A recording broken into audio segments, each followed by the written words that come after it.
Saya sedikit cerita ya, pengalaman saya di Taiwan. Karena di Taiwan ya sendiri ya cukup Buddhisnya ya cukup maju ya, jadi masyarakat umatnya sudah mapan ya, sudah stabil, cukup banyak. Nah, pengalaman saya pernah saya pelayanan di bagian cabang Fo-Guang Shan. Lokasi Taiwan itu mungkin kalau kita sini ada yang udah pernah ke Taiwan? Berapa orang tunjuk jari? 1, 2, 3, oke, 4. Nggak apa-apa. Istilahnya mungkin kalau kita mau pakai Indonesia, istilahnya ya Fo-Guang Shan itu ada di Bandung, kayak pinggiran ya. Kalau Taipei-nya tuh ada di Jakarta. Nah, saya pernah pelayanan mungkin dikirim yang jaraknya mungkin bawa mobil lewat tol sekitar 2 jam. Jadi kalau kita mungkin dari Bandung kemana 2 jam? Jakarta juga ya, Jakarta. Oke lah, saya ditugaskan di cabang Wihara Fo-Guang Shan daerah Jakarta. Di situ saya pelayanan selama 5 tahun. Nah, selama pelayanan saya banyak ya berdekatan. Mungkin kalau kita pakai bahasa ya, Presiden Jokowi kan paling suka belusukan ya, tahu ya, paling suka dia belusukan, paling suka pergi ke rakyatnya, dekat ke rumah. Begitu juga saya pakai dia punya cara. Mungkin hanya saya aja karena backgroundnya orang Indonesia. Kalau orang Taiwan mungkin dia nggak mungkin berbuat seperti itu ya. Yaitu ide saya sendiri, saya pelayanan, saya tuh belusukan ke umat satu persatu rumahnya. Saya langsung ke rumahnya. Jadi saya pengen tahu dia di rumahnya ada altar gak. Nah, karena kita ketemunya kan di wihara ya, kayak kalian sekarang datang ke wihara mungkin seminggu sekali atau kebaktian malam. Nah, tapi kalau pikiran saya pengen ke rumah umat ini satu persatu. Karena saya pengen tahu dia di rumah punya altar atau tidak. Satu. Kedua, dia melatih diri gak di rumah ini. Karena cuma jangan kebaktiannya doang rajin, kewiharanya rajin selalu datang. Tapi ke rumah nggak ada altar, yang nggak sembahyang, sayang gitu ya. Jadi istilahnya mungkin bahasa leluconnya Buddha KTP aja. KTP-nya Buddha, tapi di rumah nggak pernah sembahyang, cuma pelihara. Nah, itu yang saya punya niat. Kenapa saya belusukan ke rumah-rumah? Jadi saya tahu ternyata sebagian besar umat di Taiwan cara melatih dirinya memang bermacam-macam. Artinya saya sering tanya ke umat, kamu tiap hari ada baca sutra? Oh ada. Terus ada beberapa yang enggak. Terus saya tanya lagi, kamu di rumah suka ada namaskara enggak?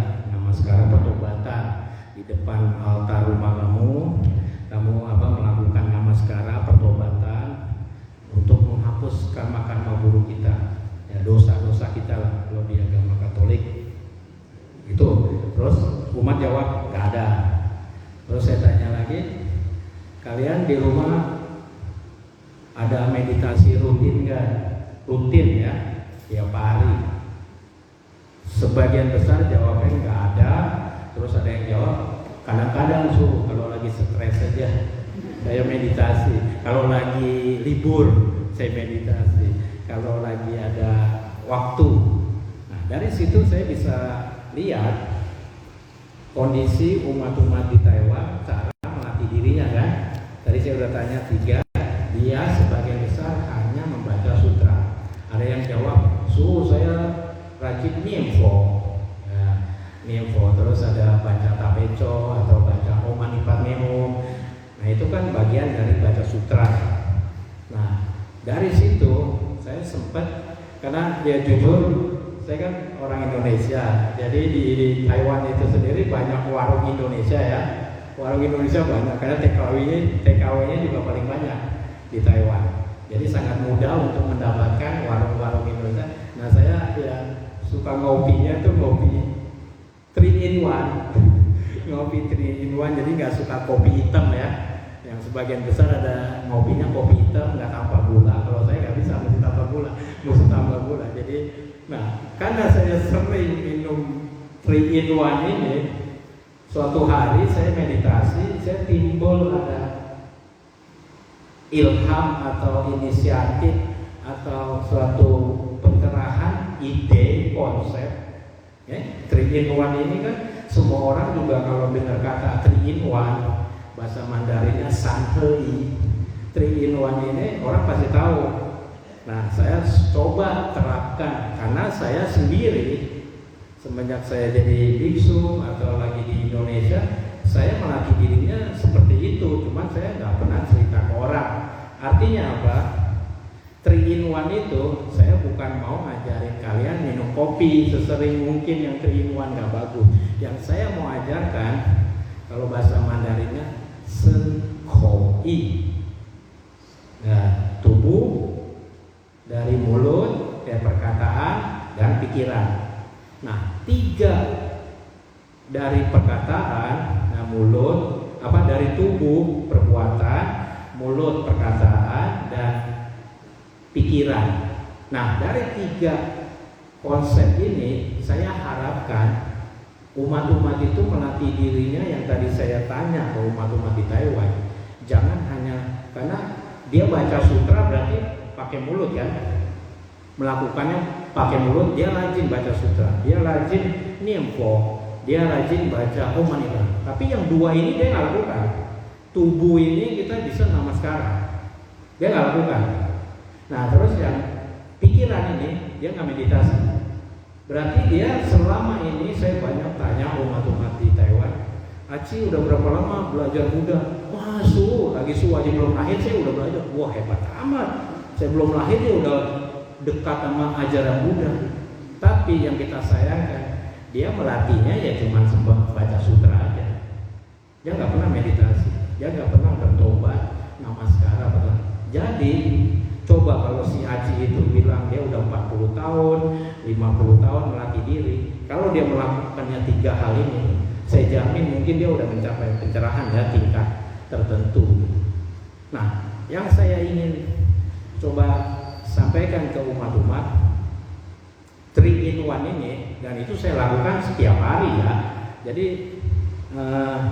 cuman biarpun kalau bahasa Mandarinnya kan senkoi, jadi itu dia berurutan ya, dari tubuh, mulut dan pikiran. Tapi saya robah sedikit caranya, karena di kamar saya juga punya meja kecil di kamar, terus ada patung, saya beli kayak semacam Omitofo, Kwansin Pusa, Tasese Pusa, jadi 3 itu kayak ya setinggi ini aja gitu ya, yang bisa dilipat. Nah, itu di kamar saya dan mejanya seperti ini. Nah, bagaimana cara saya setiap hari melatih dirinya, sembayangnya. Nah, saya robah. Nomor 1 itu saya dari mulut. Saya ambil sutra, saya baca. Karena posisinya duduk ya. Saya baca, saya pakai lampu meja dinyalakan. Terus sebelumnya saya namaskara dulu ya 3 kali di kamar. Setelah namaskara baru saya duduk seperti ini di depan rupang Buddha, ya patung ini, foto ini, terus saya baca sutra. Nah, baca sutra kan posisinya duduk. Setelah itu setelah saya baca sutra, saya tuh hitung ya. Saya hitung, artinya saya biasa sih 30 menit itu 3 pelatihan itu saya lakukan semua. Baca sutra, meditasi dan namaskara pertobatan dalam waktu 30 menit. Tapi itu juga nanti kalau kalian mau melakukan, jangan tertentu dengan waktu, pokoknya tergantung apa yang kalian baca, terus berapa lama kalian namaskaranya, meditasinya juga nanti saya kasih tahu. Nah, setelah saya baca sutra, misalnya saya baca 2-3 sutra, mungkin saya habisin waktu hampir 20 menit ya, saya baca sutra. Terus lampu meja saya matikan, kan jadi gelap ya, kamar gelap, saya mulai meditasi. Dan saya juga meditasi, boleh kalian pakai alarm atau pakai HP ya, setel aja menitnya. Nah kalau saya sendiri, saya meditasi nggak lama-lama, saya cuma 5 menit. Saya setel aja alarmnya kan 5 menit, HP-nya taruh sini, matikan lampu, terus posisi saya juga berduduk, saya nggak bersila.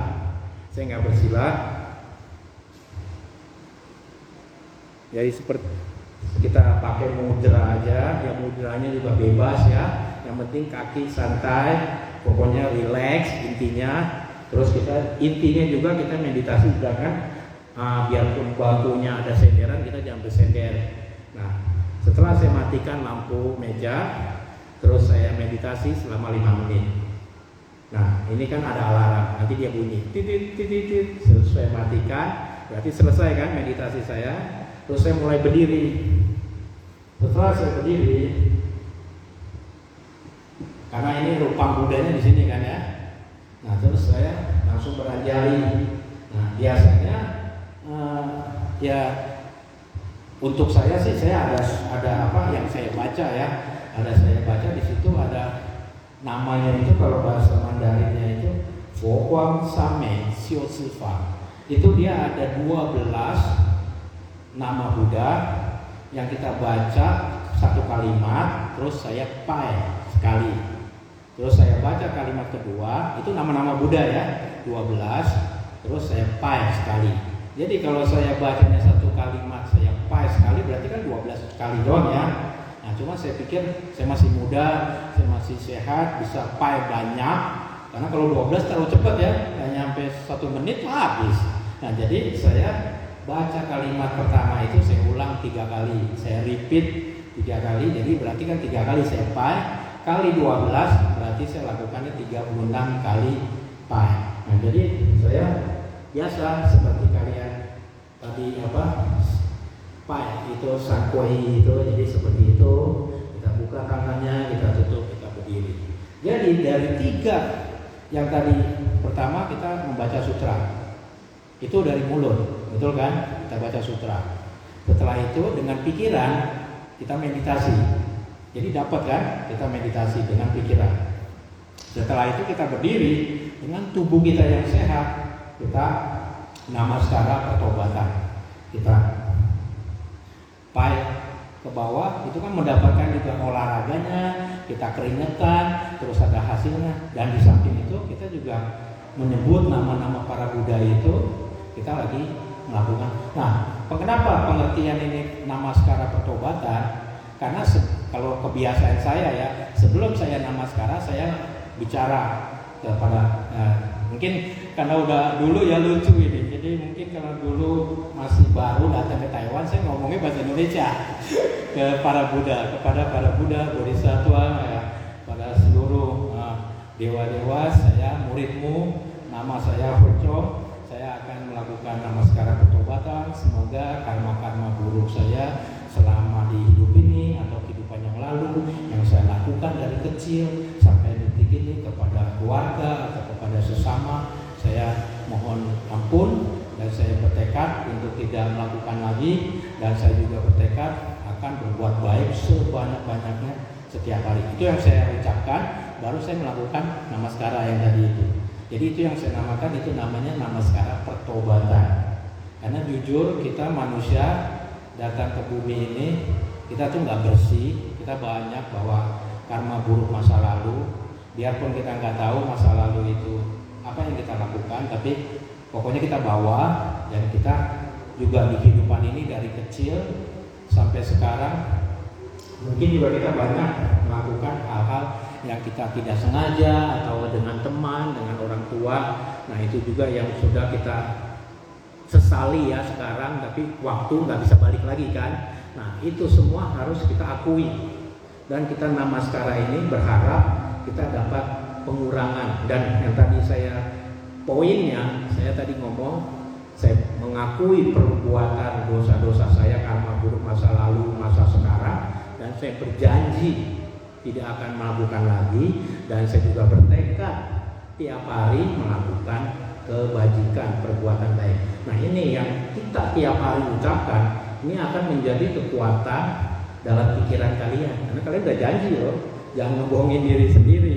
Udah wajib terus ngebohong terus. Kok hari ini ngomelin orang, besok berantem sama orang, baru disenggol motor dikit marah-marah. Nah, jadi kan udah janji mau berbuat baik, dan berbuat baik bukan hanya diri sendiri, kepada yang setiap hari. Nah, itu janji kalian ucapkan tiap hari. Nah, jadi dari 3-in-1 pelatihan ini saya cuma habiskan waktu 30 menit. Setiap hari saya lakukan ini, yang udah saya lakukan hampir 30 tahun ya. Dan ini saya lakukan terus setiap hari. Nah, soal jam, kapan? Mungkin pertanyaan dalam hati kalian, jam berapa baiknya ya? Apa pagi, apa siang, sore? Ini tidak ditentukan. Kembali ke aktivitas kalian ya. Karena kalian mungkin ada yang dagang, ada yang buka toko ya kan, ada usaha atau kerja atau apa. Kembali ke waktu kalian. Kalian pasti punya waktu lenggang ya. Nggak mungkin 24 jam kalian sibuk terus kan. Ya, mungkin itu ya cari alasan aja, mau santai aja, ngopi dulu, mau kongko gitu. Nah, kalian cari waktu dalam sehari. Mungkin saya ada waktunya pagi habis beres-beres rumah mungkin jam 8 sampai jam 9 ada.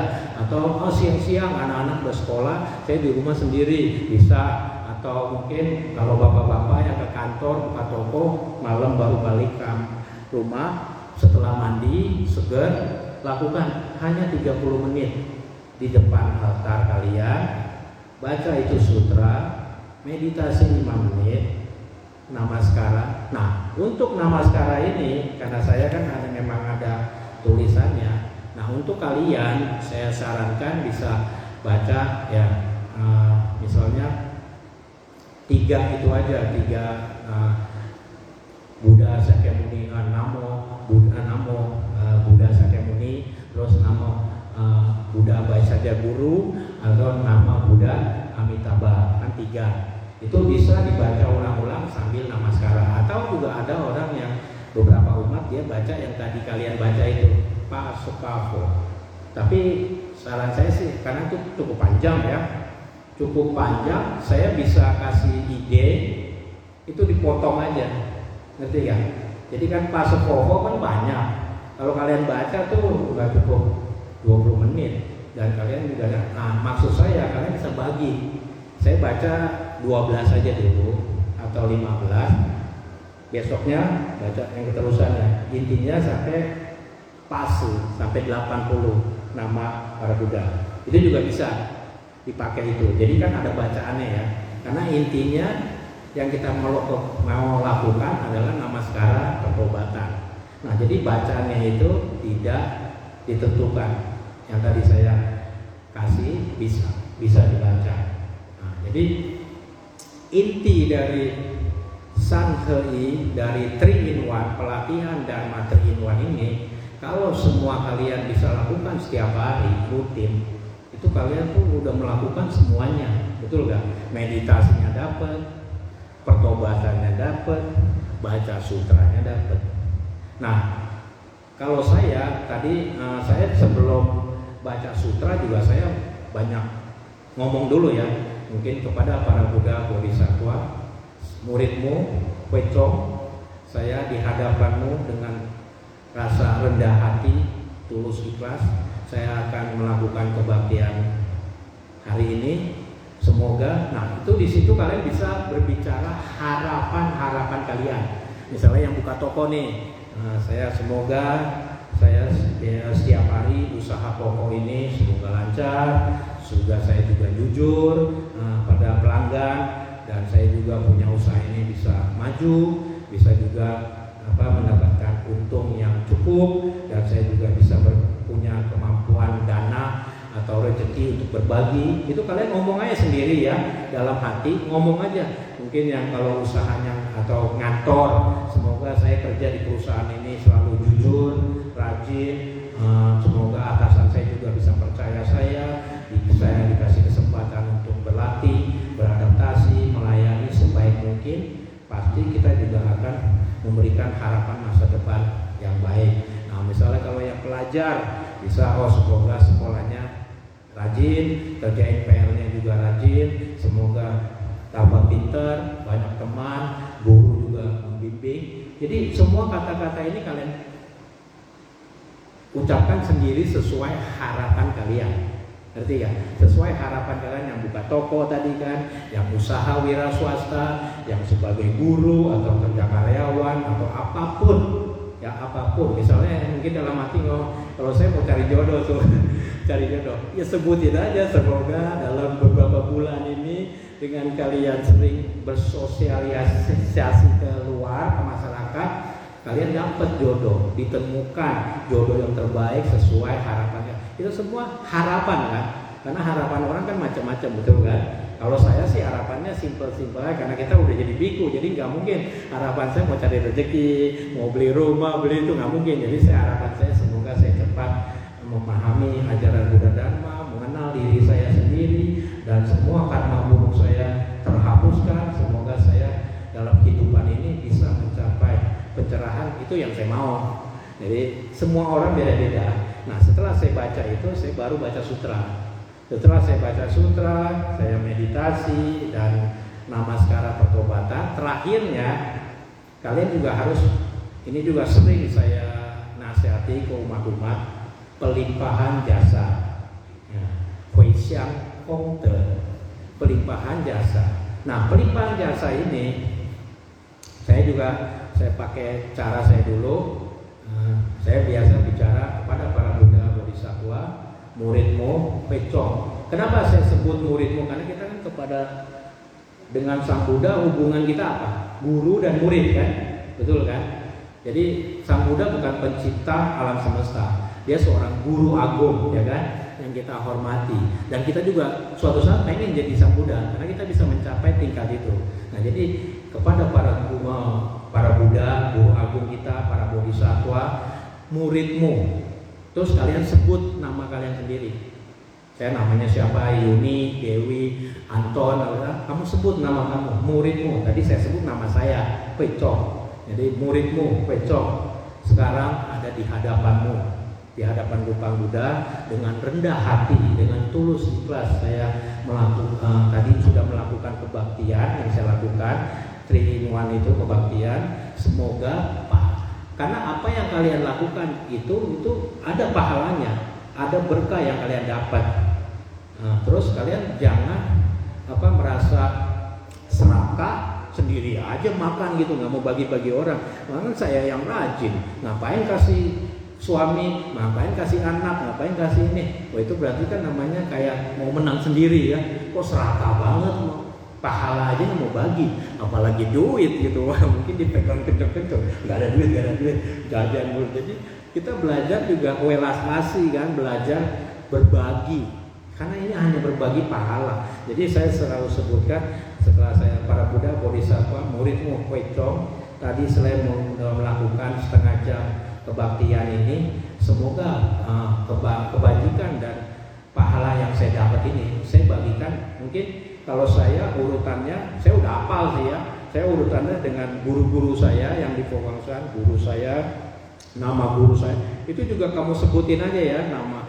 Saya contohin aja dulu nama guru saya, sesepuh yang di Pogangsan.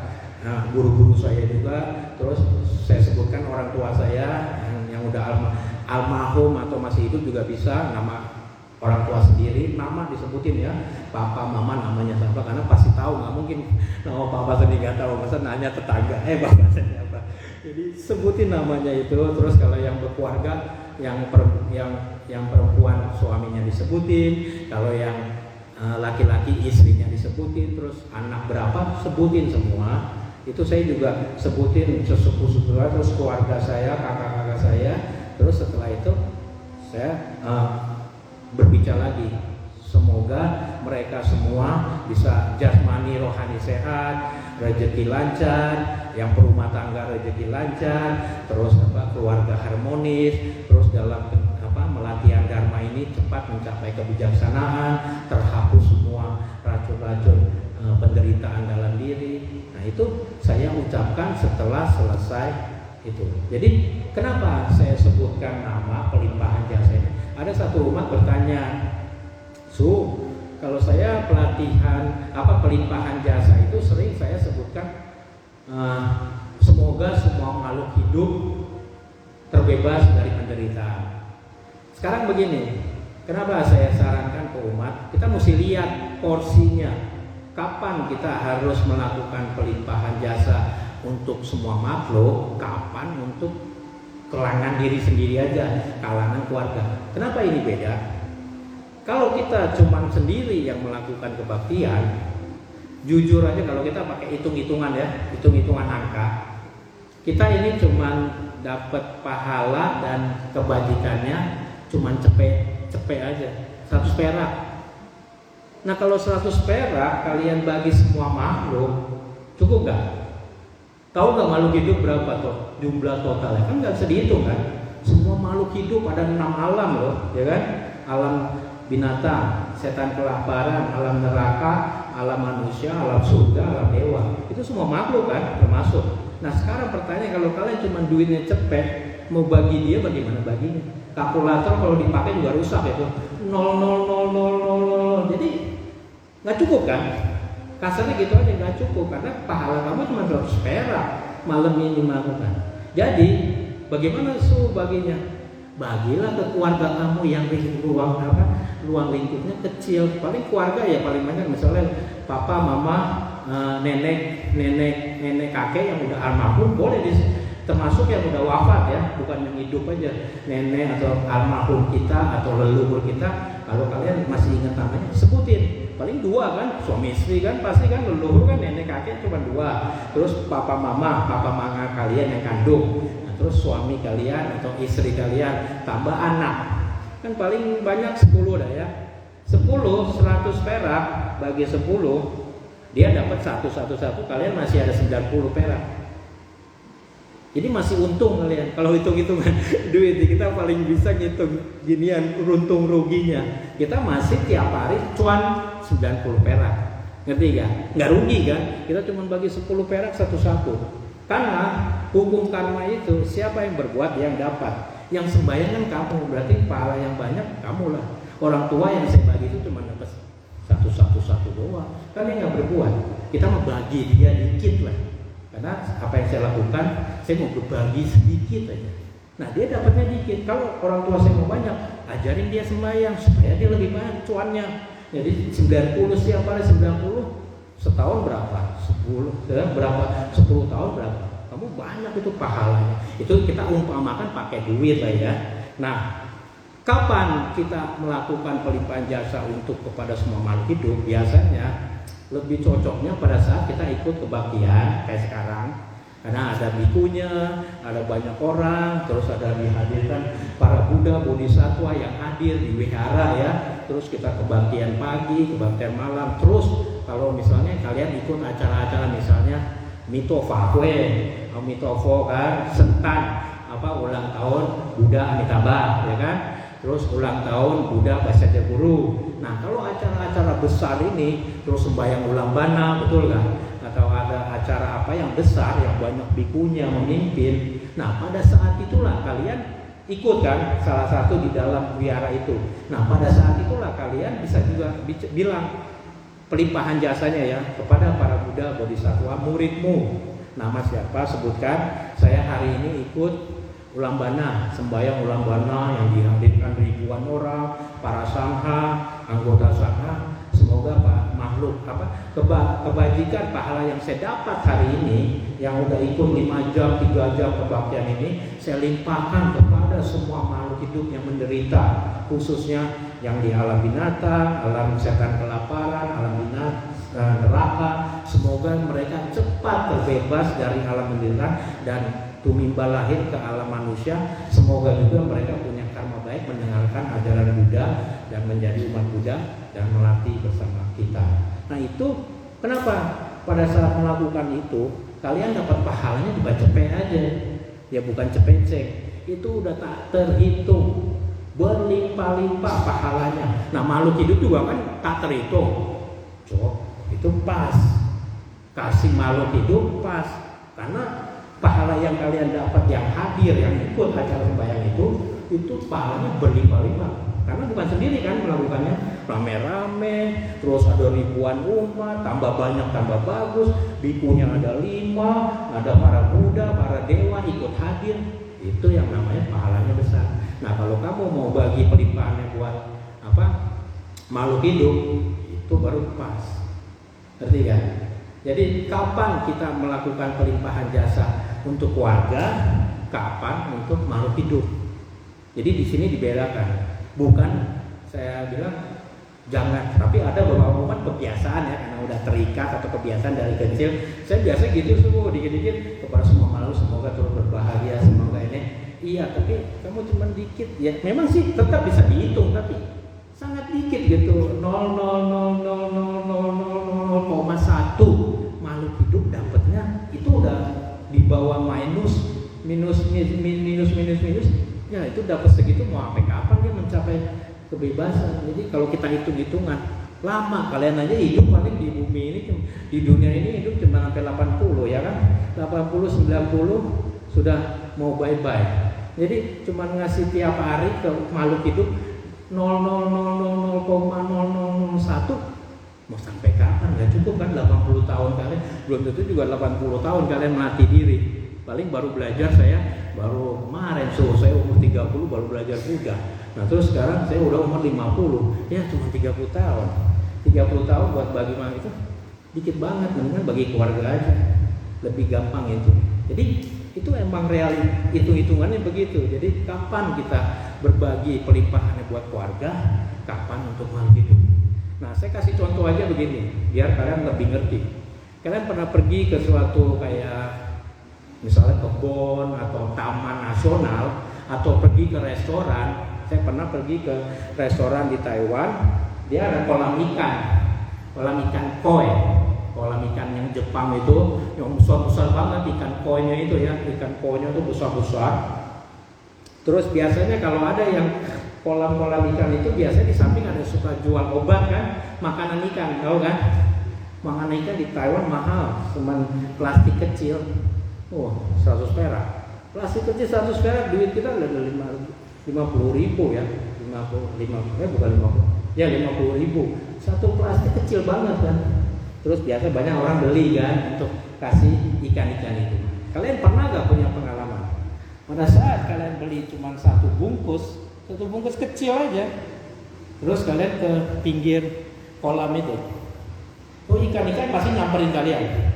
Semuanya pada nyamperin. Itu ikan di dalam kolam itu ada ratusan, bukan puluhan, ratusan, banyak banget, gede-gede lagi. Terus kita ambil itu makanan, kita pakai tangan, kita lempar ke sana misalnya. Ikannya lari ke sana, atau makanan lari ke sana. Tapi kalian pernah gak mikir? Itu ikan koi mulutnya kan kebuka terus ya. Terus kalian lemparnya cuma dikit. Ke sini dikit, ke sana dikit, ke sini dikit. Terus tanpa kalian sadari, habis. Makanan habis. Terus ikannya masih berdiri dekat kalian kan. Mulutnya mangap kan.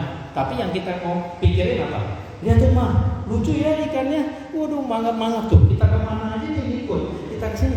Dia kalau ikan itu bisa ngomong, kok beli lagi dong? Saya aja belum kebagian. Beli lempar sono, terus lempar sini, terus habis. Terus dia ngikut bukan karena senang sama kalian. Saya belum dapat. Saya kok belum dapat? Saya mulut mangapnya udah capek. Mangapnya udah gede nih. Saya belum dapat. Beli lagi dong. Kita mau beli juga mikir, mahal mana beli? 100 perak, kecil banget. Ngerti gak? Yang dimaksud pada saat kalian ngelempar satu bungkus itu pelimpahan jasanya yang kalian cuma 100 perak duit Taiwan, terus cuma satu bungkus mau dibagi 100 ikan, cukup gak? Itu kalian pergi aja kemana? Ikan ngikutin, bukan dia nurut sama kalian, dia belum dapat bagiannya, kalian cuma beli pelit banget satu bungkus. Ya kan? Karena mahal nggak mau beli lagi 2. Biarpun beli 2 bungkus, 3 bungkus nggak cukup karena ikan ratusan. Ngerti gak? Pada saat kalian lempar mulutnya paling yang masuk 1, yang lainnya belum. Terus dia ngikutin. Yang udah makan mah dia nggak ikutin. Yang dia udah dapat, dia pergi berenang lagi. Yang belum dapat ngikutin. Jadi pada saat kalian bagi itu, kalian pernah gak sadar? Itu ikan belum dapat.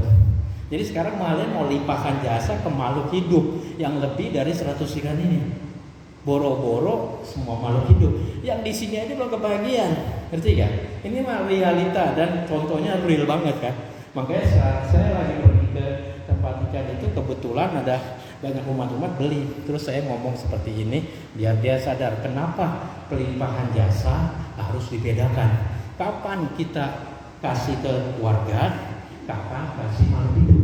Karena yang beli makanan kamu sendiri, betul kan?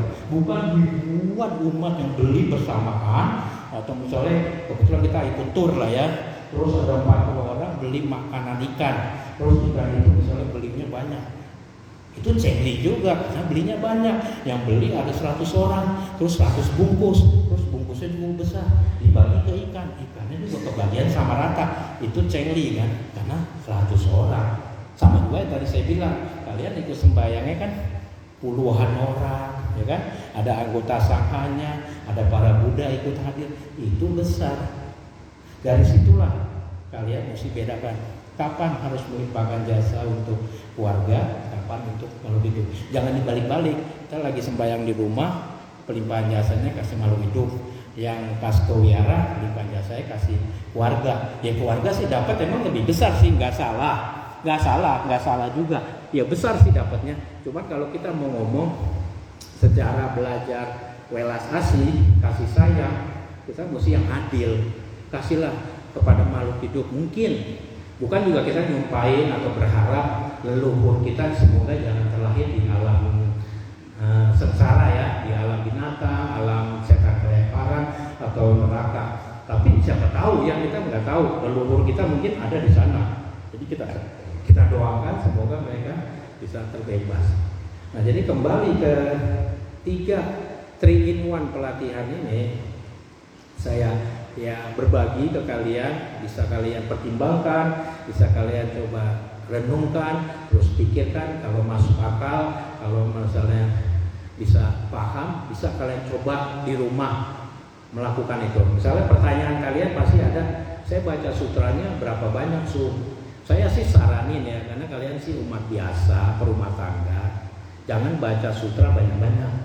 Maksudnya misalnya, oh saya biasa baca Ticang Pusa, saya baca Ticang Cing, saya baca Bumenping, saya baca Sincing, saya baca Tabeco, saya baca Cingkang Cing, Diamond Sutra atau Sutra Hati. Saran saya cari sutra yang pendek, aja. Karena di sini kita melatih diri bukan soal banyaknya sutra yang kita baca, yang kita lakukan aja. Karena kenapa? Karena kalian kan perumah tangga, baca satu sutra juga dengan biku yang baca sutranya banyak, pahalanya sama. Jadi jangan serakah gitu. Ada umat saya tiap hari baca 5 sutra dalam hati, gila serakah banget ya. Terus emang waktunya banyak, dia nggak ngurus keluarga, nggak ngurus cucunya. Kan 5 sutra mau berapa jam, ya kan? Baca sutranya nggak usah terlalu serakah baca itu. Baca 1, yang penting tiap hari.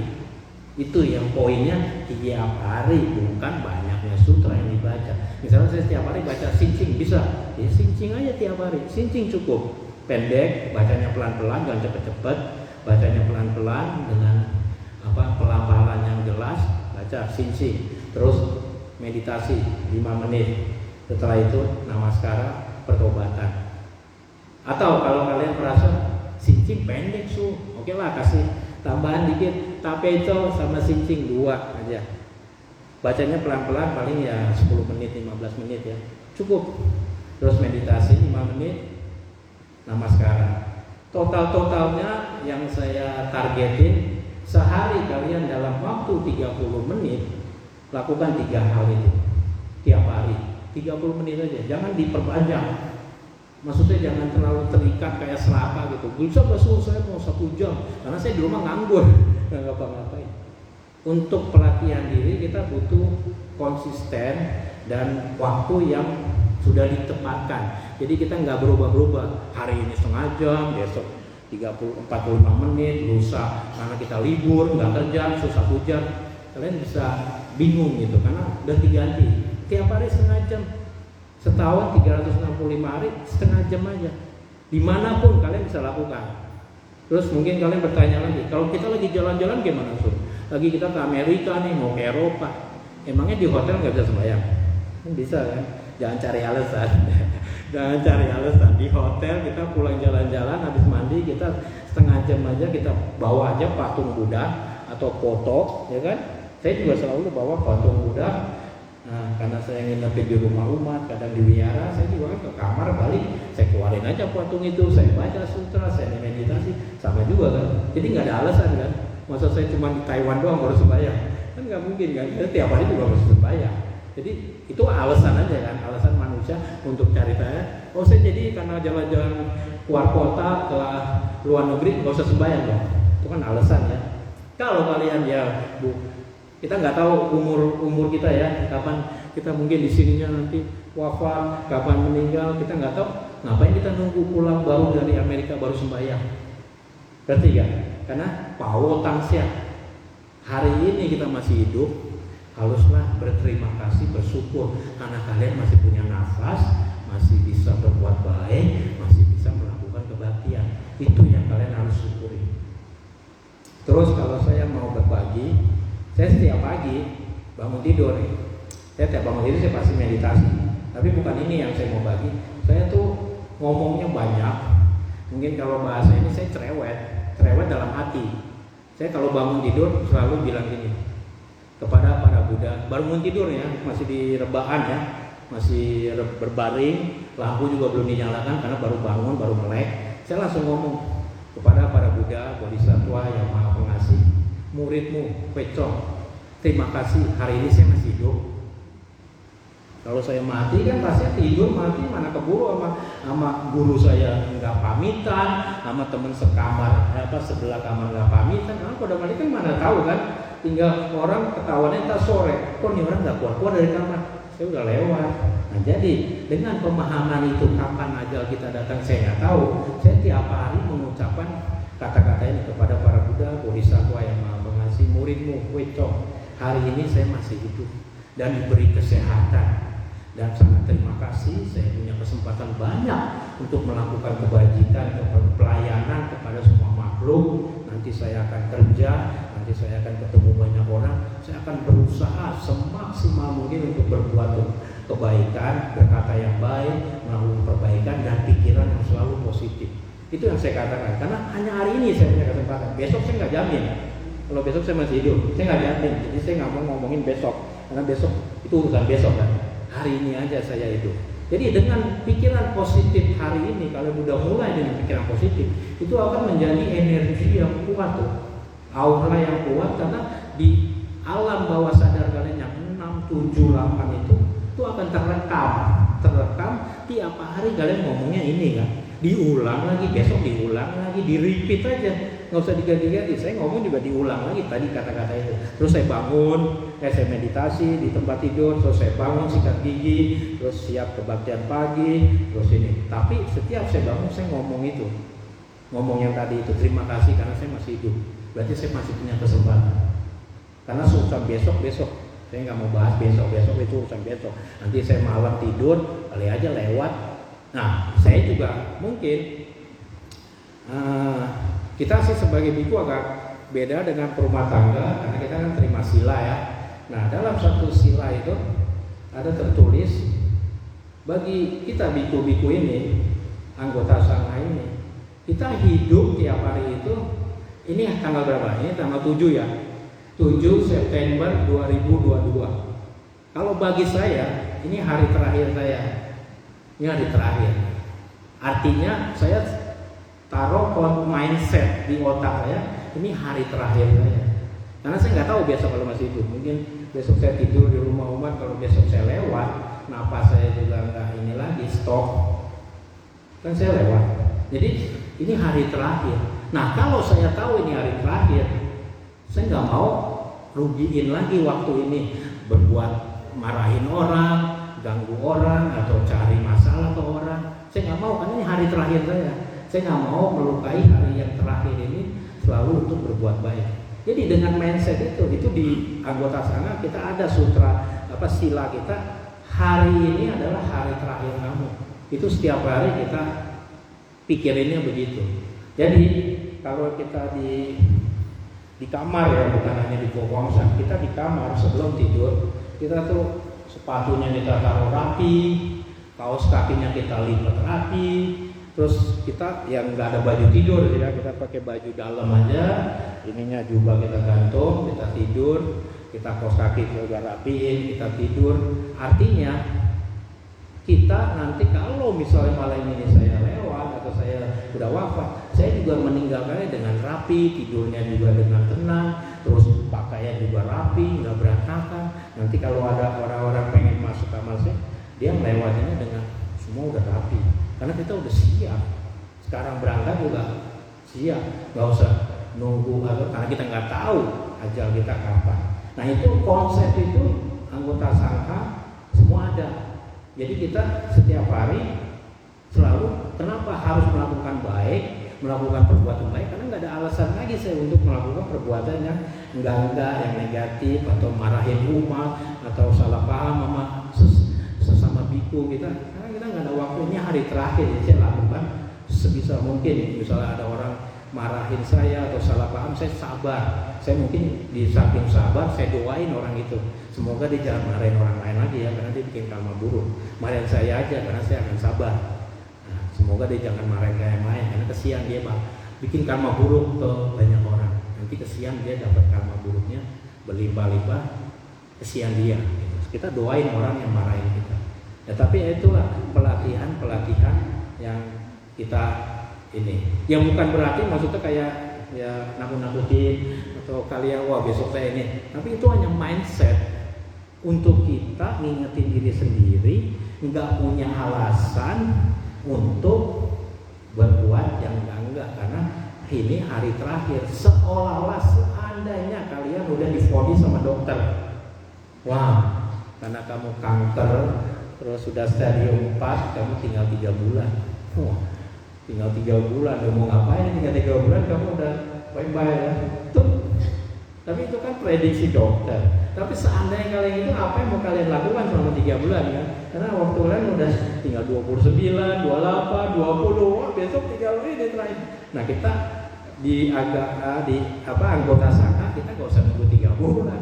Tiap hari saya hari terakhir gitu. Jadi besok mau lewat juga saya nggak takut, karena saya tadi malam baca kebaktian malam, saya juga dari pagi sampai malam saya jelas sekali melakukan semuanya hal positif. Jadi saya nggak takut kalau ajal saya diambil, saya bawa karma buruknya, bahkan karma baiknya banyak, pahala yang saya bawa banyak. Jadi saya nggak takut akan terlahir lagi di alam ini, karena kan karmanya begitu ngitungnya kan.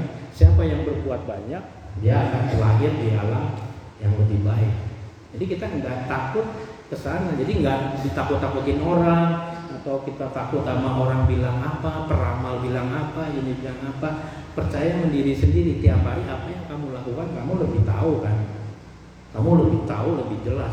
Dan mungkin kalau kalian sekarang masih punya musuh, masih punya orang yang kalian benci, yang kalian iri, belum sempat minta maaf. Terus kalau orang itu kalian tahu alamatnya di mana, kalau masih bisa dicari di Facebook atau masih bisa ketemu orang, buru-buru minta maaf. Minta maaf aja, rendah diri, gak usah merasa gengsi tuh. Kalau minta maaf itu kan 30 tahun yang lalu. Malu saya kalau bilang, ngapain malu cuma minta maaf. Ci, masih ingat gak 30 tahun lalu saya pernah bullying Ci atau apa. Dia juga lupa ya 30 tahun, tapi kalau kalian masih ingat kalian pernah bully dia, itu karma buruk masih bekerja. Suatu saat kalian kenal tuh karma buruk, karena masih berputar ya karma itu. Tapi kalau kalian minta maaf, itu karma buruk yang kalian lakukan 30 tahun ke orang itu stop tuh. Kayak kasus di polisi di stop SP3, jadi dia nggak diterusin. Karma juga begitu. Kalau kalian minta maaf ke orang atau ke siapapun yang kalian masih ingat, itu karmanya stop. Di hari itu juga kalian minta maaf. Tapi kalau kalian nggak, masa gengsi, malu, itu masih berputar. Tunggu tanggal mainnya aja. Ya, karma buruk akan cari kalian. Karena karma buruk itu bukan kayak makan mie ya, yang cepat, kasih air panas 5 menit juga langsung bisa nikmatin. Wah, enak ini mie. Tapi karma tuh tunggu waktu. Seperti contoh begini. Ini meja kan ya seharusnya sih bulat ya, tapi yang intinya kan dia melingkar ya, lingkaran garis ini. Cara kerja karma begini. Misalnya saya di sini, Terus saya dengan sengaja dengan kesadaran penuh saya lakukan ini. Harusnya saya bisa kan taruh pelan-pelan ya. Saya taruh pelan-pelan. Tapi saya taruhnya gini. Ini ada karma buruknya nih. Karena kita melakukan kok kurang ajar atau terlalu kasar gitu kan. Kenapa taruh begini kan bisa ya? Gitu. Kenapa mesti lempar? Nah, kita ambil contoh aja, ini contoh. Terus ini siapa yang berbuat? Kan saya yang berbuat. Terus dan karma ini berputar, dari sini dia berputar. Dia jalan ya. Dia jalan terus berputar itu sesuai waktu berjalan, bukan hanya pagi, siang, malam. Mungkin udah seminggu, 2 minggu, 3 minggu, terus berputar ya. Berputar sampai ke sini karma buruk yang tadi kita lakukan. Mungkin di sini udah 20 tahun ya. Kita lakukan hal ini 20 tahun yang lalu, karma terus berputar. Nanti baliknya kemana? Ke kamu juga, karena yang berbuat kan kamu. Balik ke sini, sampailah ke sini. Suatu hari kamu kena karmanya apa? Mungkin karmanya pada saat kamu lagi kerja, kamu tuh dibully sama orang, dilemparin apa gitu. Gara-gara kamu kena lempar ini, tutup gelas 30 tahun yang lalu, karma ini berbuah, berproses dari sini. 30 tahun kemudian kalian juga lupa, kok kamu kena bulinya tuh sangat kasar, sangat ini, dilemparin banyak barang kotor atau sampah, dan bingung kok dilemparin begini, kan gara-gara ngelempar ini. Nah, pertanyaannya di agama Buddha, bagaimana untuk memutuskan karma itu? Nah, kita tadi ada namaskara pertobatan. Misalnya saya 30 tahun lagi, 30 tahun yang lalu saya lakukan ini, saya belum belajar agama Buddha, jadi saya nggak ngerti. Terus 10 tahun kemudian saya belajar agama Buddha. Terus sekarang saya dengar ceramah ini. Nah, terus saya tahu. Nah, itu mungkin karma buruknya berputar sampai sini. 10 tahun kemudian. Terus saya belajar agama Buddha. Terus saya dengar ceramah. Terus saya tahu bagaimana cara melakukan namaskara pertobatan. Pada saat kalian melakukan namaskara, itu karma yang dari sini lagi berputar, yang dia nanti akan balik ke sini. Dia di sini udah putus, jadi udah berhenti. Jadi nggak jadi lagi karma kena kamu. Jadi seperti itulah di agama Buddha ada bisa memutuskan tali perputaran karma buruk kita selama kita mau ngakui kesalahan kita. Kita akuin aja, kita pernah banyak berbuat di kehidupan lalu atau kehidupan sekarang. Biasanya kehidupan sekarang yang masih ingat ya. Pasti kalian masih ingat, oh dulu SD saya bandel oh dulu lagi SMA saya paling bandel, suka ngejailin orang, tarik rambut orang, taruh permen karet di tasnya. Itu kalian pasti masih ingat. Selama kalian masih ingat, akui aja, minta maaf, bertobat, namaskara ini. Itu karena karma itu kan banyak, setiap hari kita lakukan. Begitu juga sebaliknya, ini saya contohin yang negatif ya. Begitu juga sebaliknya. Misalnya kalian melakukan, kalau bahasa Mandarinnya itu ya yongsin. Apapun yang kalian lakukan pakai hati nurani, jangan pakai otak. Karena otak nggak ada hati nurani, pakainya hati. Contohnya begini, saya taruh ini, pelan-pelan aja taruh. Dia kan juga makhluk ya, taruhnya pelan-pelan, jangan taruhnya gini. Nggak apa-apa lah, segitu aja, nggak jatuh ini. Artinya kita taruh pakai hati, pelan-pelan aja. Ini ada karma baiknya. Nah, karma baiknya juga sama, dia berputar kan, berproses. Setahun, 2 tahun, 3 tahun, 4 tahun, mungkin ya. Itu waktu sih nggak menentu. Nanti baliknya ke kamu juga. Karena kamu selalu melakukan apapun, naruh sapu pelan-pelan, naruh sendal juga pelan-pelan, bukannya main naruh sendal. Lempar sana sapu ke sana kan. Itu ada karma buruknya tuh, karena kalian melakukan yang harusnya sendal itu bisa rapi, kamu taruh main-main parah aja. Nanti kalau orang lewat kesandung kan ada akibat lagi yang kalian ciptakan dari perbuatan kasar kalian atau tidak hati-hati kalian. Dan itu banyak. Kita kalau mau jujur banyak yang kita lakukan kebiasaan buruk masih keburu. Mulai besok bisa dirubah pelan-pelan pakai hati, tutup pintu juga, bro, jantungan nih, itu pintu sampai dibanting itu kita kaget. Kalau yang jantungan benar mati loh, mati di tempat. Itu kali membunuh loh, karena melakukan pintu keras terus ada orang sakit jantungan, dia saat itu meninggal. Yang ngebunuh siapa? Kan kamu menutup pintunya keras. Coba kalau pelan-pelan, dia masih bisa hidup panjang. Belum kaget. Itu ada pembunuhan itu, karena ada sebab akibat gitu kan. Sebab kamu tutup pintunya keras-keras, tuh orang harusnya nggak meninggal karena dia jantungan, dia kaget, meninggal dan tidak. Itu sebabnya kamu yang melakukan, akibatnya nanti kamu dapat karma itu. Memang bukan saat itu kamu dapat, tunggu tanggal mainnya. Jadi kita setiap hari itu melakukan banyak hal yang selalu kita tanpa sadari, tidak sengaja. Terus kalian mungkin bertanya, kalau tidak sengaja gimana tuh? Misalnya saya lagi ngomong, terus lagi serius-serius nggak sengaja gitu. Aduh, maaf, nggak sengaja kan? Karena kita nggak sengaja, tapi serius ngomongnya jatuh. Ini juga ada loh karmanya loh. Karena ngejatuhin ini, kenapa kalian ngomongnya tuh terlalu heboh banget gitu, pelan-pelan aja, karena jatuh. Nah, karma tidak sengaja, dia tuh jalannya agak pelan, untuk berputar ininya pelan, tapi tetap itu kita yang ngelakuin, karena yang nggak sengaja kan kamu. Tetap aja ada karma itu dihitung.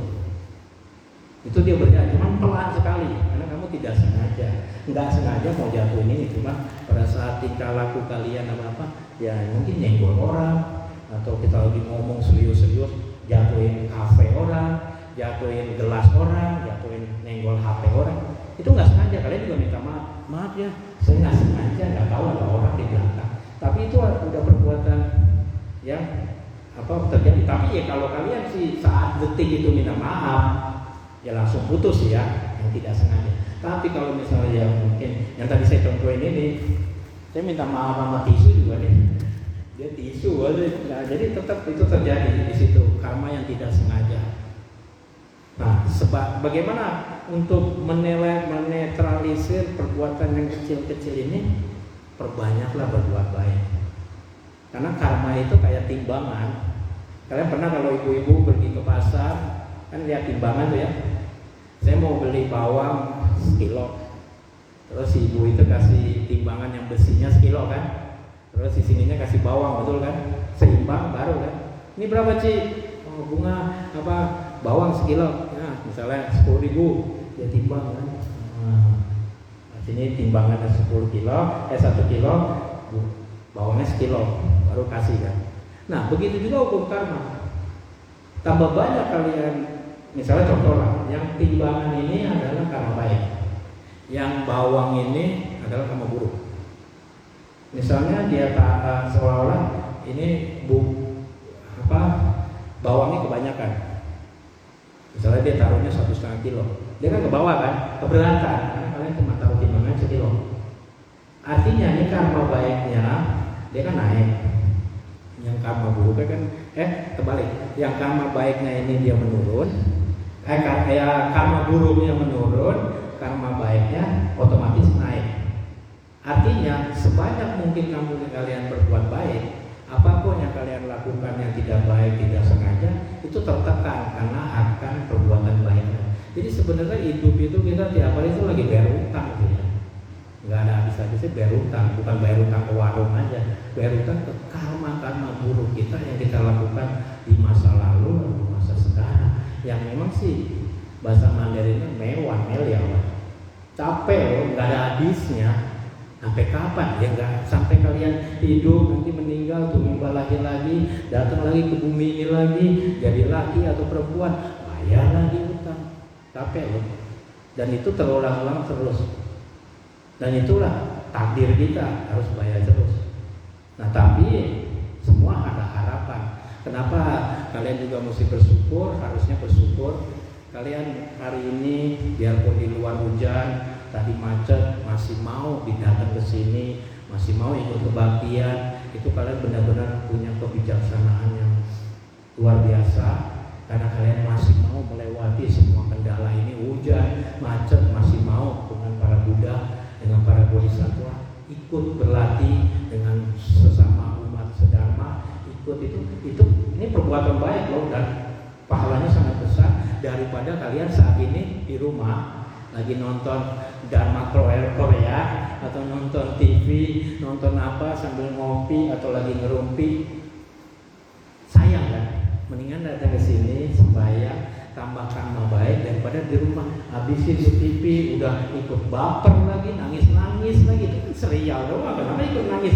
Nggak ada gunanya gitu. Jadi rugi jatuhnya kan. Mendingan di sini dengar Dharma, ikut sama para Buddha. Terus kalian juga kalau yang nanti mau pulang ini bisa di altar namaskara dulu, namaskara pertobatan, minta ampun, mengakui kesalahan. Itu ada gunanya karena kalian di sini tuh kan auranya aura positif, semua orang baik yang kalian temukan. Itu harusnya kalian merasa bersyukur dan buat kedepannya kalau ada kebaktian apapun kondisi di luar, ya jangan angin ribut ya. Kalau masih hujan aja usahakan datang bawa payung atau sama teman numpang naik mobil, semua masih bisa dilakukan dan diatasi. Semoga kita bisa terus berlatih. Nah, mungkin sedikit waktu saya kasih kalian bertanya. Mungkin ada yang mau ditanya yang tadi saya urakan atau saya utarakan atau tentang pelatihan 3-in-1 bisa kalian tanya ya. Silakan. Ada yang mau ditanya? Gak usah malu-malu. Mungkin ada yang tidak ngerti. Ada? Yang sebelah sini, gak usah malu, tunjuk jari aja. Kali aja kalian sudah melatih diri atau mengikuti ajaran Buddha udah berapa tahun, tapi kalian masih bingung, terus kalian belum pasti bisa ditanya. Ya, silakan. Iya, Om itu. Mau tanya tadi mengenai karma buruk. Apakah sejauh saya belajar karma itu akan berbuah, baik yang baik maupun yang buruk. Kalau tidak salah saya tangkap, karma buruk akan berakhir kalau kita minta maaf. Dengan minta maaf saja karma buruknya tidak akan berbuah, atau menunggu karma buruk itu berbuah tapi kita bisa lemahkan dengan karma baik. Mungkin itu kurang jelas di situ. Oke. Terima kasih. Ya, saya coba.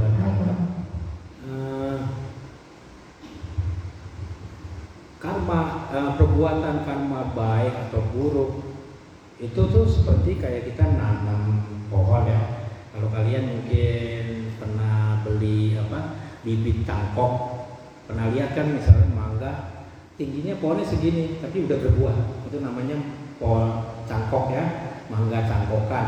Yang pendek banget ada jeruk, ada mangga atau apa. Karena terus kalau kita beli bibit cangkok itu sering nanya ke yang jualnya, Pak, ini bibit mangga saya mau tanam, bibit cangkoknya berapa lama saya bisa metik buahnya? Oh, yang ngaci, yang ini mah 4 bulan nih, 4 bulan juga udah jeruknya udah besar, paling tingginya segini. Oh, yang ini mangga berapa? Oh, ini 3 bulan, itu belimbing berapa? Nah, artinya hukum karma juga dia tuh seperti kayak kita nanam, dia butuh waktu.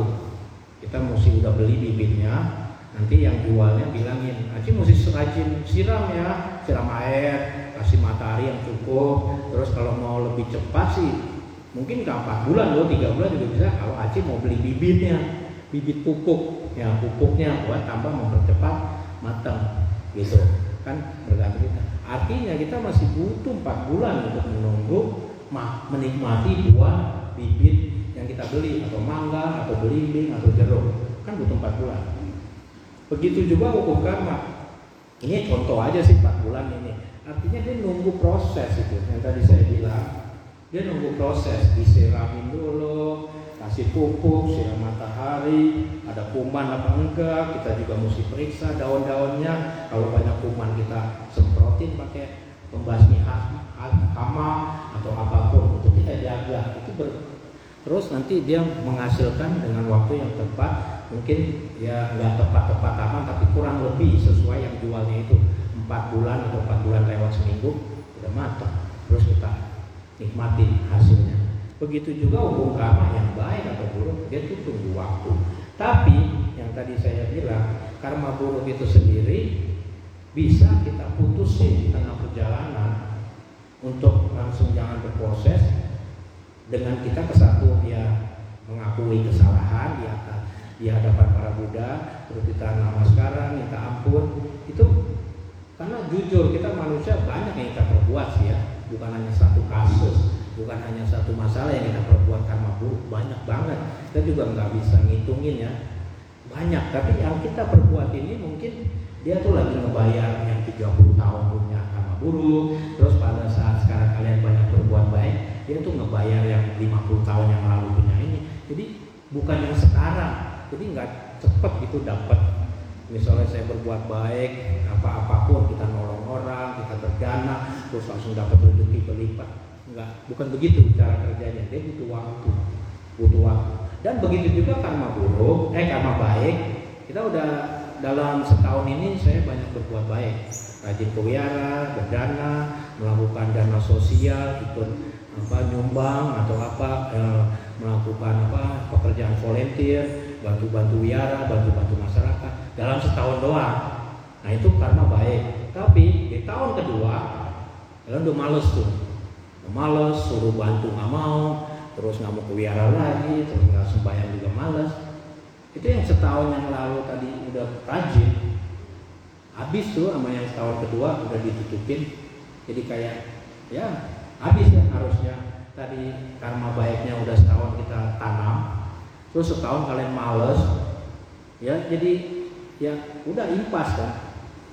Tapi capek kita yang setahun itu udah rajin dibayar dengan kemalasan di tahun kedua. Dan banyak cuman bahasa Indonesia gimana ya? Kalau bahasa Mandarinnya学佛1年佛在心中，学佛2年佛在身边，学佛3年佛在外面，学佛10年佛不见。Bahasa Indonesianya saya usahakan. Saya baru belajar Dharma setahun, so seolah-olah Buddha ada di hati saya, deket banget kan, ada di hati saya loh, sang Buddha ada di hati saya. Pas melatih diri yang kedua tahun, karena tambah males kan. Biasanya orang tuh anget-anget ayam aja, setahun doang rajin.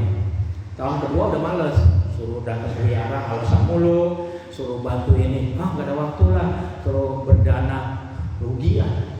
Dana itu kan nggak bisa beli rokok lagi. Banyak alasan lah. Tahun kedua gitu tuh para Buddha harusnya di tahun pertama ada di hati, dia udah di samping kita aja, berdirinya di samping badan kita, belum meninggalkan. Terus tahun ketiga tambah parah lagi dia malesnya. Tuh para Buddha udah ada di luar, di sekitar berapa kilometer dari tubuh kita. Terus tahun keempat tambah males lagi kita, udah nggak mau ke wiyara, udah nggak mau dengar dharma, udah nggak mau ikut kegiatan apapun. Itu Buddha ucil, hilang dia.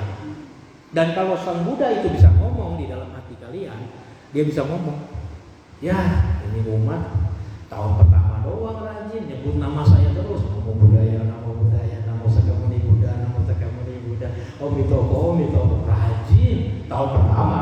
Makanya Buddha seneng kan tinggal di hatinya. Kemanapun kalian pergi dia ikut, kerja ikut, jalan-jalan ikut, para Buddha tinggal. Tahun kedua dia udah males kan. Terus Buddha bilang, ya ini umat udah males, jarang nyebut nama saya, nggak nyebut nama Buddha lagi, nggak nyebut Omitofo. Tapi saya masih sabar lah, saya tunggu dia di samping badannya. Kali aja dia sadar, kali aja dia eling terus ada temennya nasihatin, Ci, kok belakangan ini males, nggak ke gereja lagi, nggak ke wiyara lagi, nggak rajin berdana lagi. Mungkin ada yang eling, sang Buddha masih sabar loh nungguin di sampingnya. Malah tambah parah di tahun ketiga dia tambah males. Buddha masih sabar loh, saya tunggulah di kilometer 5 meter lah, 10 meter, dia masih bersabar. Sang Buddha mau nungguin. Kali aja manusia kan sadar, mungkin ada lah kejedot tembok lah, sadar lah, rajin lagi. Tapi udah nunggu di 5 meter, ini umat masih males yang bertambah-tambah. Udahlah, kata Buddha bilang, Udahlah, cari umat lain aja dah yang lebih rajin, yang sering nyebut nama saya tinggal di hatinya. Kalau umat ini bofat lah, udah setahun rajin, 2 tahun malas, 3 tahun tambah malas, 4 tahun capek nungguin dia. Kita di samping udah sabar, nggak disebut-sebut nama kita, udah lupa kali nyebutnya. Dia nggak mau lagi tinggal di hati kalian. Pada saat kalian butuh, Om Mitofo, dia udah pergi jauh, nggak bisa dipanggil, udah miss call aja kali ya. Udah signalnya juga udah kecil, wifi-nya udah nggak ada, ngerti gak?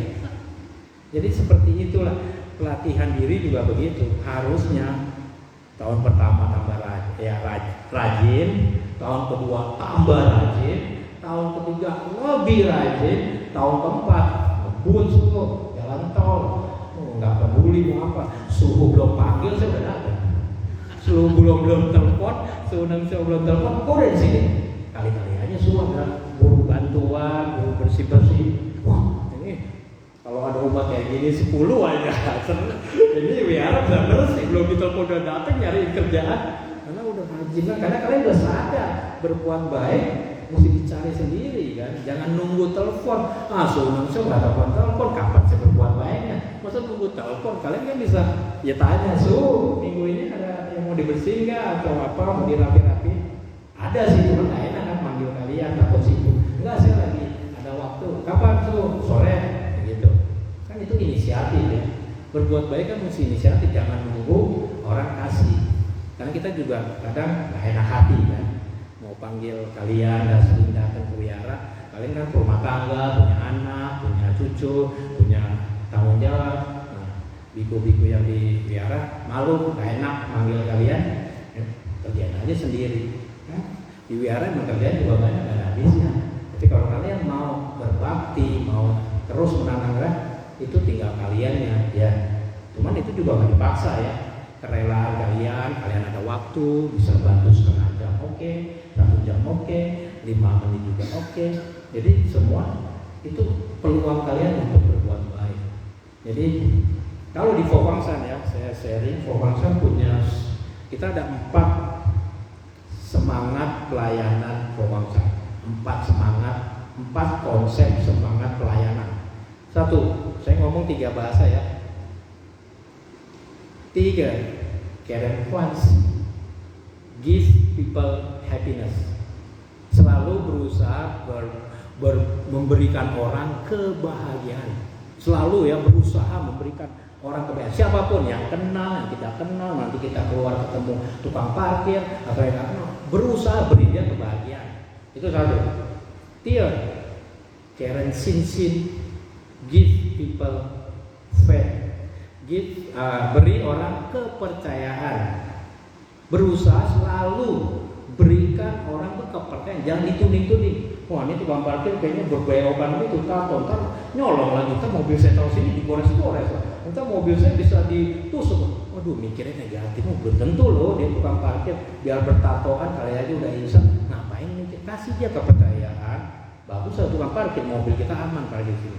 Jadi selalu berpikiran positif, kasih orang kepercayaan. Itu yang kedua. Pisan Karen Siwang, give people hope. Kasih orang selalu harapan.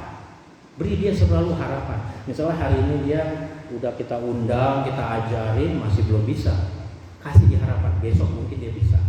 Besok nggak bisa, mungkin lusa dia bisa. Mungkin saya ngajarinnya yang salah, dia nggak nangkep, pelan-pelan saya. Selalu beri dia harapan, pasti bisa lah. Manusia butuh waktu atau butuh juga diberi, jangan diomel-omelin ngajarinnya. Kasih harapan. Itu yang ketiga. Yang keempat, tisu Karen Fampian, give people convenience. Selalu kasih orang kemudahan.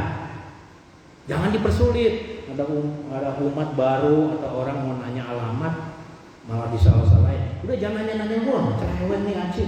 Udah tanya aja siapa tuh, saya lagi sibuk. Orang dia mau nanya alamat doang tuh malah diomel-omelin. Tuh tanya aja siapa, saya lagi sibuk. Kasih dong dia kan orang baru atau dia pengen tanya alamat, dia juga buru-buru kasih tahu, mau kemana sih? Oh itu alamat nomor ini dari sini lurus. Kalau kalian ada waktu anterin aja, kata penyasar, kasih orang kemudahan. Biarpun kecil yang kita lakukan perbuatan ini nggak ada artinya, nggak ada apa, yang nggak capek apa gitu, tapi bagi orang itu yang ditolong, dia akan ingat seumur hidup. Oh itu Haji baik banget ya. Saya pertama kali di sini, udah keringetan nyari alma, nggak tahu ini kok nganterin lagi sampai ke lokasi. Aduh, cuman dia nggak enak hati karena nggak kenal, tapi dia seumur hidup akan ingat kalian. Ini perbuatan suatu hari kalau saya ada rezeki atau ada jodoh ketemu lagi, saya mau balas tuh Haji kebaikannya. Ini mesti percaya. Dan itulah 4 semangat pelayanan yang udah dijejelin di otak saya, udah dimasukin tiap hari di otak saya di Fobangsan. Saya lakukan itu tiap hari. Saya di Fobangsan misalnya ada umat datang, turis datang, saya nggak pernah kenal tuh turis, baru pertama datang. Ada umat yang datang atau banyak umat-umat juga di Taiwan yang baru datang. Pai-pai lah di sini karena belum pernah datang, lihat juga belum pernah. Tapi saya nggak pernah mikir gitu. Saya selalu berusaha umat ini saya kasih 4 ya. Saya kasih dia kebahagiaan. Datang sini saya kasih kebahagiaan. Mau dari mana sih? Oh mau pai sini. Terus nanti pas dia pergi saya kasih dia air, saya kasih dia permen, saya kasih dia buku-buku ini. Ini boleh dibawa pulang ya, ini gratis. Nah, bahagia dia. Oh, kenal kagak, kok dikasih. Terus yang kedua saya percaya dia akan balik lagi. Saya kasih dia, mau nanya apa, saya jelasin. Dia tanya apa, saya terangkan. Nanti seminggu lagi, sebulan lagi dia bawa temannya. Oh datang ke wihara itu, oh itu biku baik banget, dijelasin semua. Kita aja nggak kenal. Pertama ketemu, oh di semua dijelasin. Tanya apa dijawab. Dia bawa teman, karena dia pengen, oh di sini mah enak, baik-baik kan. Itu yang kedua. Terus saya kasih juga dia harapan. Haji nanti kalau bulan depan atau kapan lah bawa teman ke sini, saya kasih tahu dari pintu itu ada mobil golf, bisa naik itu gratis, dari situ aja naik. Jadi Haji nggak usah jalan jauh, karena wihara saya gede banget sih, jadi mesti naik mobil. Kasih dia harapan, semoga mungkin next time datang lagi dia bawa teman. Oh saya nggak tahu karena baru iya saya juga tahu, karena nggak tahu naik kali Haji datang tuh di pintu masuk ada mobil golf, naik aja, bilang aja Haji mau ke Buddha Hall, itu gratis. Karena dia pertama nggak tahu, jadi jalan jauh. Nah yang keempat, saya kasih dia kemudahan. Nanti Haji mau pulang jam berapa atau mau pulang sekarang? Oh iya udah sore nih mau pulang. Yuk saya panggilin, saya teleponin ya mobil golfnya. Haji tunggu sini aja. Berapa orang? 2. Oke. Saya teleponin. Kasih dia kemudahan. Nah dia mau pulang. Jujur aja wihara saya benar-benar gede. Kalau kalian pernah datang ke Fobangsan, butuh 3 hari 2 malam buat keliling wihara saya. Karena terlalu bisa gempor kaki kalian kalau jalan, patah itu kaki. Karena 5 gunung saya beli kan, kita 5 gunung kita beli jadi wihara. Jadi kita bangun itu begitu ribuan hektar. Kalau kalian dari pintu masuk mau ke Budahan itu butuh 25 menit ya kaki, jauh banget. Jadi bisa gempor kaki udah marah dulu kan, ini wihara gede banget, siapa yang bangun sih, udah kaki udah mau patah nih, belum nyampe ke Budahan. Karena gede banget jujur, makanya kita banyak mobil golf ratusan di situ untuk umat-umat yang udah tua, lansia bisa naik, bisa langsung kita layanin. Karena itu kita juga mikirin turis-turis yang udah umur, wihara gede gini, dan terus kita bangun jalannya jauh, kasih dia kemudahan.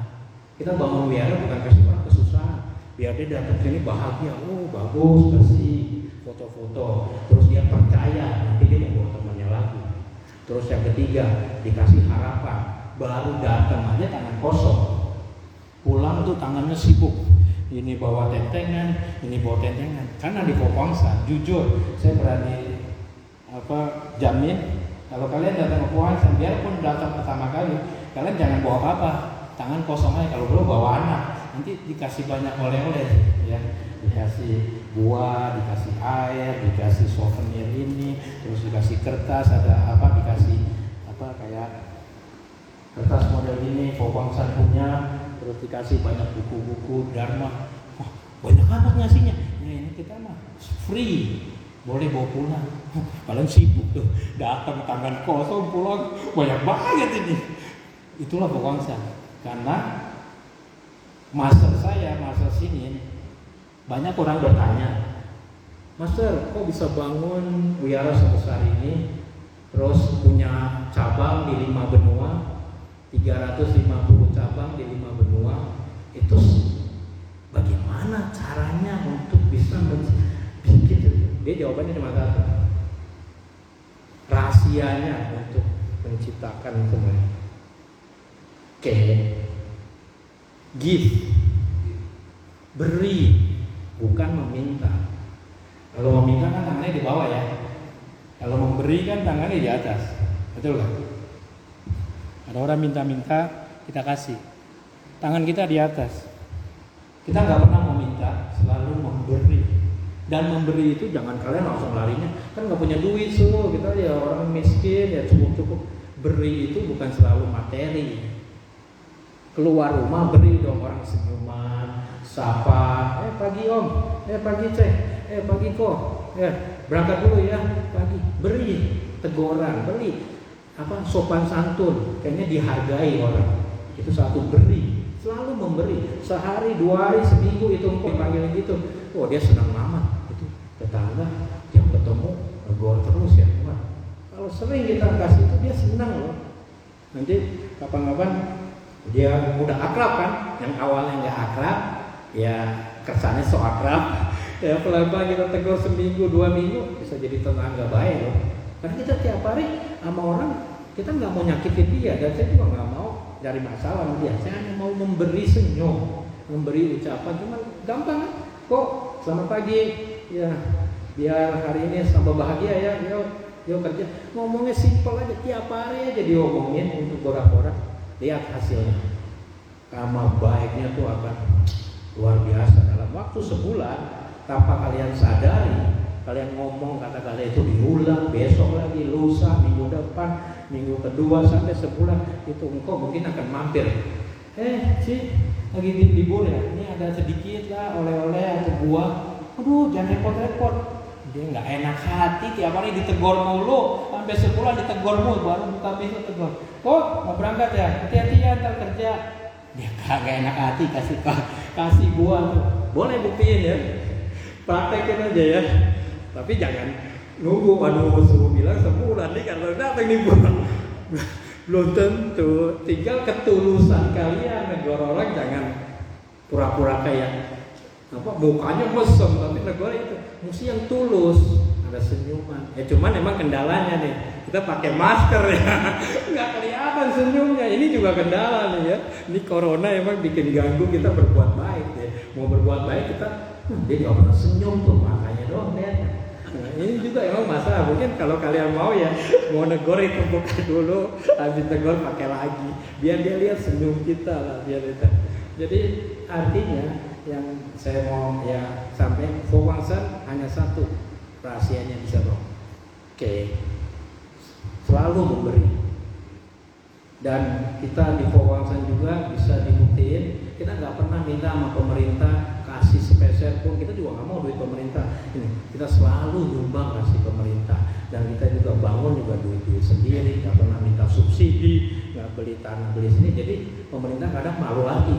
Disumbang kita tolak karena kita nggak butuh sumbangan pemerintah, karena pemerintah kalau nyumbang ada maunya ya. Kita udah sumbang, kalau saya pemilihan daerah pilih saya ya, kita tahu itu belakang. Jadi kita nggak mau ambil duit dia, lebih baik. Jadi kita nggak ada hubungan politik atau kayak utang budi gitu, karena kita malah memberi bantuan sosial atau ada bencana apa kita selalu beri. Itulah semangat Fowangsan, dan terbukti. Fowangsan udah 56 tahun berdiri, yaitu hasilnya 5 benua kita punya wihara begitu besar. Cuman kadang-kadang ya kalau mau ngomong terlalu miris juga ya, 5 benua ada cabang, Indonesia nggak ada. Indonesia belum ada, dan saya sendiri orang Indonesia masih tinggalnya di Taiwan, jadi belum dikirim-kirim gitu, karena nggak ada wihara. Saya kalau pulang mau tidur di mana, dia bilang nggak ada, saya mesti numpang-numpang aja di wihara-wihara ini, kadang ke rumah-rumah. Jadi ya itulah nasib saya begitu, mesti numpang-numpang dulu, nanti tunggu waktunya kali ya, kalau ada suatu hari buka jadi bisa lama. Jadi udah tinggal di Taiwan 22 tahun, tinggal di sana. Saya datang di sana juga dari nol ya, masih rambut panjang, terus belum bisa bahasa Mandarin, saya belajar di sana. Cuman mungkin saya satu-satunya murid di sana yang cukup unik, aneh. Artinya apa? Saya belum bisa ngomong Mandarin, saya nggak tahu itu kebangsaan apa, yang siapa yang ngediriin, saya Taiwan aja nggak tahu di mana. Terus saya datang, saya tulisnya apa di pendaftaran itu, saya tulis kan pakai bahasa Inggris. Saya mau jadi biku, saya mau belajar bahasa kalian karena saya nggak tahu kalian ngomong apa sih ya. Oh, mau main Mandarin. Terus yang ketiga saya mau belajar Dharma. Nah terus guru biku-biku di sana nanya pakai bahasa Inggris, oh, mau jadi biku? Kamu tahu ini pemangsa biara tradisi apa? Mahayana atau nggak tahu? Kamu tahu nggak yang diriin pemangsa siapa? Nggak kenal. Kamu tahu nggak ini biara udah berapa lama? Nggak ngerti. Kamu bisa bahasa Mandarin nggak? Apaan tuh Mandarin? Ya bahasa kita. Mau aja nggak tahu. Kemudian aneh gitu katanya. Ini nggak tahu, ini nggak ngerti, ini nggak bisa ngomong. Kok mau jadi biku? Terus saya jawab, emang nggak boleh? Ya boleh, cuman aneh aja, nggak ada orang kayak gini. Nah, semua mesti tahu dulu kan, riset Google dulu atau cek ini wiara apa, aliran apa, gurunya siapa, dia punya metodenya apa. Saya nggak peduli, pokoknya di sini saya mau kasih saya waktu, mungkin setahun, 2 tahun, 3 tahun, 4 tahun, saya juga nggak tahu. Saya akan pelajari bahasa kamu. Setelah saya kuasai, saya daftar jadi biku. Kalau diterima berjodoh, saya jadi biku di sini. Jadi berilah saya waktu. Jadi saya habiskan waktu 3,5 tahun. Saya kuasai semua Mandarin. Bisa ngomong, saya bisa ngomong, bisa dengar, bisa baca, bisa tulis, hafalin semua sutra bahasa Mandarin, nggak usah lihat buku. Saya bisa sembahyang, saya bisa nyanyi, saya mesti mainin ini semua. 1, 2, 3, 4, 5. Saya mesti mainin semua sambil nyanyi sendiri, pukul sendiri, nggak boleh salah, nggak boleh lihat. Dan saya bisa semua dalam waktu 3,5 tahun. Bahasa semua ini, dan saya lagi daftar emang dites. Karena kan kita bukan orang Taiwan. Dan logat saya saat itu medok juga ya. Indonesia medok gitu, Mandarinnya medok banget. Jadi dites lah. Ya buka TV. TV itu berita. Dia mau tes benar saya ngerti apa yang TV ngomong. Kan dia nggak percaya. Saya ngerti kamu ngomong Mandarin. Iya, tapi kalau TV kan beda, ngomongnya cepat, ya kan? Dia nyalain sekitar 2 menit. Terus dimatiin TV. Coba kamu ulang, tadi itu reporter ngomong apa? Dia ngomong politik, pembunuhan, cuaca, ekonomi apa, kamu ulang aja. Saya ulang aja, karena saya ngerti semua kan apa yang diomongin. Wah, lulus. Terus suruh diambil koran. Mungkin kalau Indonesia diambil koran Kompas, koran Bandung, koran Warta Kota, apa semua dibaca. Yang huruf Mandarinnya nggak ada pemufanya itu, nggak ada alfabetnya. Suruh baca. Coba kamu baca kalimat ini. Saya baca. Oh, cepet banget bacanya. Berarti saya udah banyak menguasai karakter Mandarin yang cukup banyak. Jadi kan cukup rajin saya ngapalin itu semua huruf yang nggak ada alfabetnya. Saya bisa baca, nggak ada kendala. Wah, lulus, bisa baca, bener. Terus suruh mainin ini. Wah, pukul itu sambil nyanyi kebaktian pagi. Lu siang chan. Takeco, sing sing, sangkoi, hui siang. Sambil nyanyi, pukul, nggak boleh salah. Nyanyi semua, lulus semuanya. Terus suruh ceramah. Saya kasih kamu topik, satu topik misalnya kesabaran. Bagaimana caranya kamu ceramah untuk menjelaskan apa itu arti kesabaran dengan umat-umat yang baru belajar agama Buddha, dan supaya dia ngerti, jangan dia promo itu bingung ngomong apa itu. Anggap aja kita nih sesepuh ini umat, dan kamu di situ ceramah. Coba kamu ceramah pakai bahasa Mandarin, bahasa sehari-hari, apapun yang lain, supaya saya ngerti. Jangan ribet-ribet ngomongnya pakai sutra ini, umat nggak ngerti, karena umat nggak banyak baca sutra. Kita kan biku harus baca, tapi jangan pakai bahasa sutra yang ribet, bahasa sehari-hari. Jadi dites seperti itu, dikasih topik, dia ceramah, si sesepuh ini dengerin, oh penjelasannya cukup dipahami, gampang dimengerti. Seandainya kalau saya umat biasa, lulus seperti itu. Barulah 2003 Saya lulus, ditabiskan jadi guru sampai sekarang. Jadi ya bersyukur dengan perjuangan saya juga. Tapi intinya saya dalam 3,5 tahun itu bukan hanya rajin belajar Mandarinnya. Itu saya beli kamus 500 perak duit Taiwan. 22 tahun yang lalu saya beli kamus setebel ini. Itu saya pakai sampai hancur karena saya tiap buka itu semuanya udah sobek-sobek gitu. Jadi kalau disentuh langsung sobek karena udah tiap hari saya buka itu kamus. Artinya sebegitu saya rajinnya baca kamus, ngecek. Saya belinya tuh bahasa Inggris Mandarin karena saya nggak ngerti Mandarin, jadi saya lihat Inggris dulu, baru ada karakternya Mandarinnya apa. Jadi saya lihat Inggris Mandarin. Sebegitu saya rajin, dan nggak hanya itu, saya tiap hari sembahyang rajin, bilang para Buddha, Bodhisattva, tolonglah beri saya kemudahan, berilah saya kebijaksanaan, berilah saya kesabaran, supaya saya terus bisa belajar, dan kalau bisa cepet-cepet lah saya bisa menguasai, karena itu juga udah gak sabar ya. 3,5 tahun juga nggak waktu yang nggak cepet loh. Dan di situ belajar bener, banyak godaan, dibully, dikata-katain sama orang Taiwan karena kita orang luar ya. Bener loh, udah gede gini masih dibully aja. Nah, kita ngomongnya kan belepetan ya. Tahun pertama saya hanya bisa dengar, saya nggak bisa ngomong. Jadi guru ngomong, saya ngerti, tapi saya nggak bisa jawab karena saya gimana ngomongin deh. Saya ngomong dia nggak ngerti. Karena saya ngerti dia ngomong, karena tahun pertama saya hanya kuasai pendengaran. Tahun kedua saya mulai bisa ngomong pelan-pelan. Nah, tahun ketiga saya mulai bisa tulis, kalau bisa baca semuanya ini. Ini berproses.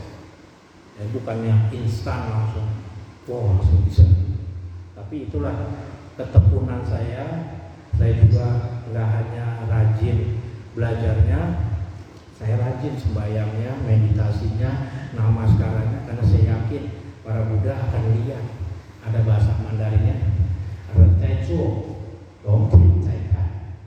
artinya kita lagi lakukan kegiatan hari-hari, apapun yang kalian lakukan, perbuatan baik atau buruk, para dewa di atas lagi ngeliat, dia lagi nyatetin kalian punya perbuatan, tau gak? Wah, nih Aci hari ini rajin nih. Wah, bagus. Wah, tapi dia rajin keluar langsung ngomelin tukang parkir tuh. Coy. Terus bawa mobil baru keluar udah berantem lagi sama motor yang lewat sama Grab gitu kan, coret lagi. Itu para dewa lagi ngitungin kalian punya perbuatan. Oh, baik. Ditato. Oh, jelek, sasa. Oh, marah lagi, sasa. Terus sehari dia hitung, wah si Acil ini banyak banget jeleknya gitu, rapotnya tuh merah semua. Ya, yang baik itu cuma satu. Tadi pagi doang keluar cuma ke tetangga, yuk jalan doang, itu doang yang berbuat. Yang lainnya ngomelin Grab, ngomelin tukang parkir, terus ngasih dikit aja hitung-hitungan. Oh, di kantor berantem. Kesian amat nih hati, sehari rapotnya merah semua. Itu lagi dihitung loh, di atas ada yang ngitungin loh. Kalian jangan pikir nggak ada yang ngitungin. Jadi orang Cina di sana sangat percaya rencai cuo, dong tian cai kan, cai kan nih yo. Lagi ngelihat kalian, sepak terjang kalian, gerak kalian dari pagi sampai malam, pikiran kalian ngomong negatif, pikirannya dihitung loh, termasuk loh, semua hitung pikiran. Oh, besok gue mau ngomelin tuh yang tetangga itu tuh, gue kesel sama tuh greget. Besok kalau dia ngomong lagi, gue semprot. Itu pikiran tuh. Lagi ngedumel, itu udah karma buruk tuh. Terus yang di atas ngitungin, oh nih Aci ngomel mulu dalam hati, udah dumel aja. Bagus, semoga dia besok jangan melakukan. Bahaya ntar perang dunia kedua ntar sama tetangga. Jadi karena saya juga percaya dengan konsep ini, saya semoga para dewa hitung saya dari pagi, rapotnya biru terus. Bagus, diomelin orang sabar, meditasi, minta doain orang itu, semoga dia jangan ngomelin lagi. Gak apa-apa sama saya, karena saya masih ada tahu sabar, nggak ngomel, biar dia jangan marahin ke orang lain, kesian, karma buruknya bertambah, nanti dia dapat karma buruknya tuh berlimpah-limpah, kesian dia gitu. Itu kita doain. Jadi karena saya percaya itu, makanya saya nggak ada alasan mau ngomelin orang, nggak berani, mau nyalain orang. Kalau orang salah banget, saya terima, saya akui saya salah, saya sabar aja. Nah saya nggak mau berbuat yang negatif ke orang yang kenal atau tidak kenal, apalagi yang nggak kenal gitu. Jadi itu dari konsep semua ya, karena saya udah paham, saya juga takut hukum karma bekerja. Ya inilah yang saya lakukan. Dan saya juga merasakan banyak hal lah ya, selama menjadi biku dan udah belajar Dharma hampir 25 tahun. Banyak hal lah yang berubah dalam diri saya. Terlalu banyak itu yang berubah dalam segi karakter, pemikiran, dan meditasi juga banyak ya, pengalaman yang ya nggak bisa diceritain sih, cuma dapat banyak hal ketenangan gitu. Karena kita ngelakuinnya tiap hari ya, bukannya bolong-bolong kayak puasa. Kalau orang Islam kan cuma lebaran doang ya, sebulan, sisanya dia nggak puasa. Tapi kalau kita sih berbuat baiknya, melakukan ini kalau bisa setiap hari lakukan, konsisten. Makanya yang tadi saya bilang, kalau bisa baca sutra jangan panjang-panjang, jangan terus meditasi jangan lama-lama, 5 menit aja, paling lama 5 menit, 3 menit sampai 5 menit. Terus namaskara atau bata. Sehari kalian lakukan ini, saya yakin kalau kita ada jodoh lagi, mungkin 3 tahun lagi saya pulang, saya balik lagi ke Indonesia. Kalau juga dapat izin ya, saya balik lagi. Kalau saya ada waktu mampir ke sini, saya mau lihat kalian, adakah kemajuan, adakah perubahan. Itu bisa kelihatan tuh ya, kelihatan kalian berbuat apa enggak. 3 tahun berarti 365 hari kali 3 tahun ada 1000 hari. Kalau kalian konsisten bisa lakukan, kalian bisa berubah. Aura juga kelihatan, karena data aura itu dari dalam orang akan lihat. Saya kasih terakhir, saya kasih cerita, ini sih fiktif ya, bukannya reality. Begini ceritanya, ada satu tetangga, misalnya Pak Iwan bertetangga sama Pak Budi.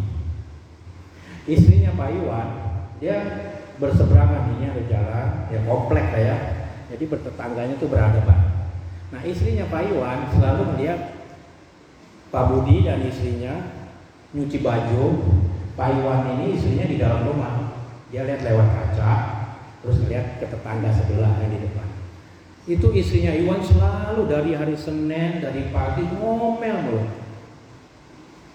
Mas, maksudnya ke suaminya, Mas lihat tuh tetangga sebelah Pak Budi sama istrinya.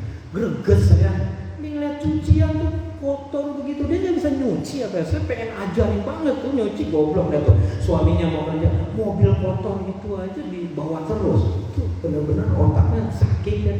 Suaminya yang Pak Iwan itu karena mau kerja sambil sarapan, dia nggak ada waktu dengerin istrinya ngoceh. Dan saya kerja ya, suaminya keluar. Hari Senin ngoceh, Selasa ngoceh, Rabu ngoceh. Tiap hari itu istrinya Pak Iwan ngocehin yang tetangga di depannya. Hari Minggu tibalah Pak Iwan nggak kerja, libur, ya kan?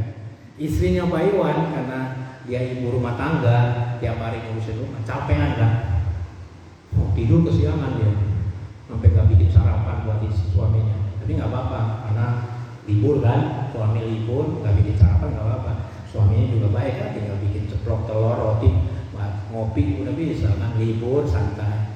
Terus jam 9 kesiangan tuh istrinya Pak Iwan bangun, maaf ya Mas, udah kesiangan nih, capek hari-hari ngurusin rumah, anak apa ngepel, aduh bener-bener capek apa, kesiangan, sorry ya. Udah sarapan belum? Udah, tadi bikin sini. Terus dia tegur ke suaminya, Mas, sini, ini mata saya yang rusak apa yang mana? Kok itu yang si keluarga kita, apa tetangga kita yang Budi itu maksudnya, itu bajunya mungkin begitu, sampai itu dia pakai deterjen apa? Siapa yang ngajarin? Kan seminggu ini kayaknya kotor, dekil, terus mobilnya sampai itu bukan mobil baru kan, mobilnya kok kayak mobil baru. Terus suaminya sampai keselnya udah ngoceh dari hari Senin sampai Sabtu, dia udah puyeng tuh udah bener. Langsung aja dijentulin pala istri, mata lo yang buka. Kata suaminya ngomelin istrinya, bukan tetangga kita yang bajunya kotor, mobilnya kotor, Nih, tadi pagi kamu lagi tidur, saya bangun jam 6. Terus langsung saya bersihin kaca rumah kita. Yang nggak tahu kamu tuh udah 3 bulan nggak pernah lap. Tuh kaca rumah kita debunya segini, tebalnya segini. Tuh ember saya belum buang. Kotor, kamu mau minum dong? Mau jajan dulu, tetap minum tuh. Kotoran kaca rumah kita udah 3 bulan kali kamu nggak cuci, setebal gini. Itu sampai pakai lapnya tuh sampai 5 ngelap kaca rumah kita. Jadi bukan kesalahan tetangga bajunya kotor, karena kaca rumahnya kan kotor. Jadi dia ngeliat keluar juga ikut kotor, betul kan? Nah ini cerita, apa makna dari cerita ini? Kaca ini yang ibu istri Pak Iwan ngelihat melalui kaca ke tetangga sebelah, karena kacanya kotor, jadi dunia luar ikut kotor dong. Karena debu nggak jelas, apa kayak blur gitu ya. Terus semua yang dia lihat baju yang mobil yang lewat kotor, orang yang lewat rumahnya pakai baju kotor, karena kan kacanya kotor, pantulannya begitu. Jadi yang dari cerita ini, kaca ini adalah hati kita. Batin kita kotor, hati kita kotor, kalian ngelihat dunia luar juga ikut kotor. Baru keluar aja ngelihat tukang cilok, tukang bubur, tukang bubur ini lagi, tukang bohong mulu, beli 1.000, kasihnya dikit. Itu yang tukang bubur itu banyak. Ngomongnya udah nyurigain tukang bubur, udah ngatain apa ngasihnya dikit, apa mau cari untung. Itu hati kalian terlalu kotor, jadi ngomong yang di mulut baru keluar kotor dulu, nggak ada yang positif. Jadi kesalahan bukan tukang bubur itu, hati kalian nggak pernah dibersihin, apalagi nggak pernah meditasi.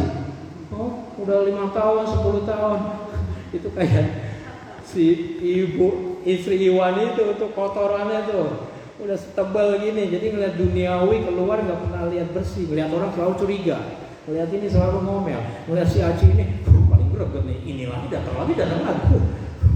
Bisa gak jangan datang? Oh, kayaknya dunia tuh hanya kamu aja yang bersih. Dunia siapa? Bukan dunianya yang salah, mata hati kalian yang salah. Nah, kenapa kita mesti meditasi? Yang ngebersihin batin, kotoran batin. Sausinti. Ngerti kan kalau bahasa Mandarinnya sausinti. Malah kita nyapu. Kalau halaman kotor harus siapa ya? Ambil aja sapu sama sekop, sapu, pel, lah.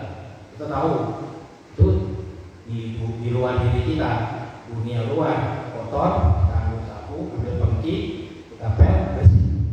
Pertanyaan, nah kalau hati kalian bersih, masa mengambil sapu, masukin ke mulut, nyapu gitu, masukin deterjen, mabok kalian, bukan begitu bersih batin. Kalau luar kotor gampang, kita udah tahu, bisa diajarin susah. Ambil deterjen, ambil ember, air, lap pakai ini, langsung lap wangi pantai. Kalian tahu membersih dunia luar. Nah pertanyaan, hati batin kalian kotor, gimana membersih? Gimana? Meditasi. Semoga meditasi bisa membersih hati kalian. Oke, jadi terima kasih waktunya. Jodoh kesempatan ini semoga bisa sharing dharma ini bermanfaat dan kalian juga bisa merenungkan. Jangan langsung percaya apa yang saya bilang, renungkan, pikirkan, terus besok kalau punya waktu jodoh lakukan, lihat hasilnya.